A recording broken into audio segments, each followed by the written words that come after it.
Alright, so I'll go over the mechanics of Yeti and 4-man. There are two methods of doing Yeti. You either avoid his grab or take the grab during his heat phase. Depending on what you do, that changes how you have to handle Yeti.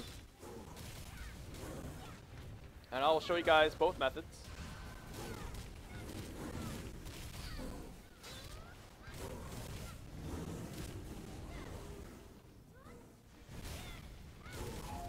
So the first heat phase begins at 90% HP.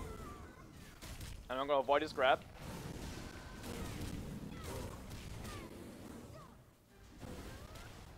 So we have to CC him after that first jump. That forces him to go into directly the heat source and forces him to skip the 2 jumps. This is crucial for if you're avoiding the grab, because if you do not CC after the first jump, we'll all become icicles, and then that'll be GG.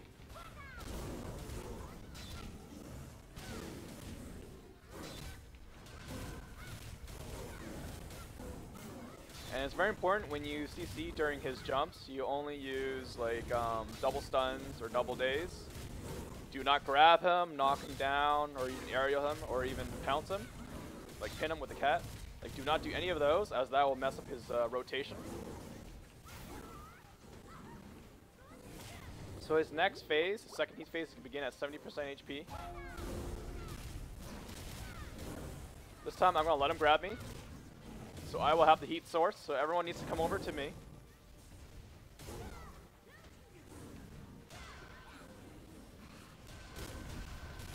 And the good thing about this phase is that, or this method, is that we do not have to CC him. It's completely optional.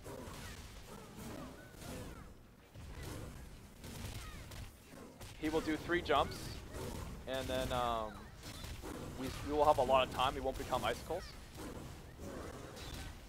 But you can CC him after the first jump to force him to skip all of that and just go directly to the heat source.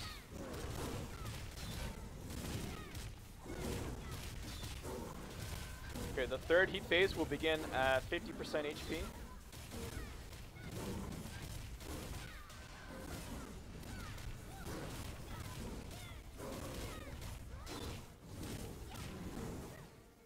Okay, so here comes the third heat phase.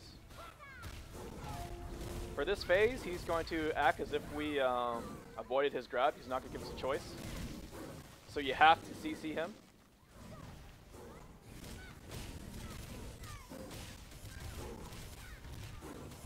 So once again, that forces him to skip the 2 jumps, go directly into the heat source, pick up the heat, so you don't turn into icicles.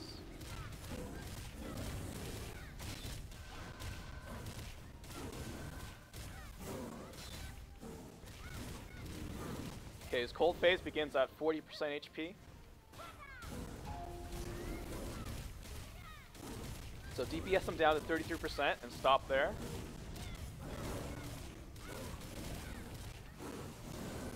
Avoid that, iframe it. And iframe this attack too. Get your heat. Okay, so now he's going to bring down icicles.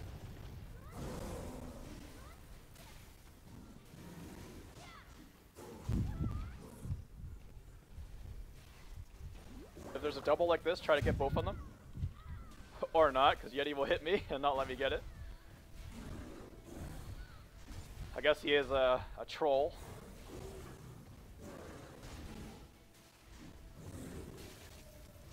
So if there's like 2 or 3 left over, that's fine. You can just ignore those and just continue DPSing. So now that we reduced the number of icicles, I believe there's 8 in total. We can now safely continue our DPS.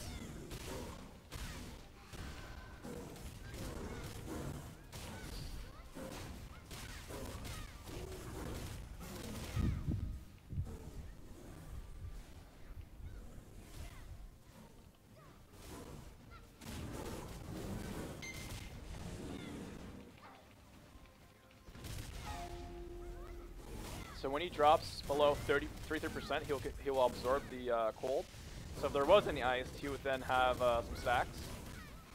And additionally, he'll try to freeze us, but since he doesn't, he only does the 1 freeze attack you just saw right there that you have to avoid.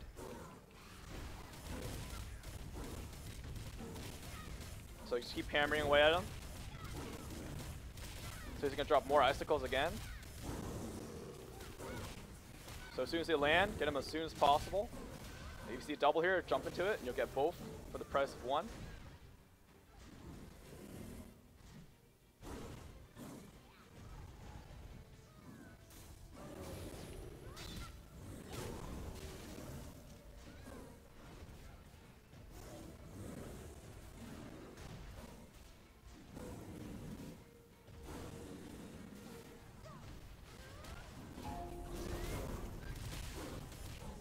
Alright, so now just go crazy on him and finish him off from here.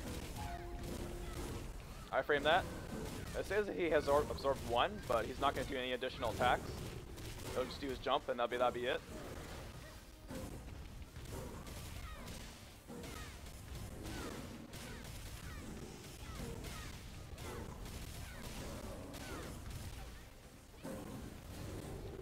And essentially from here, you just repeat the process until he's dead.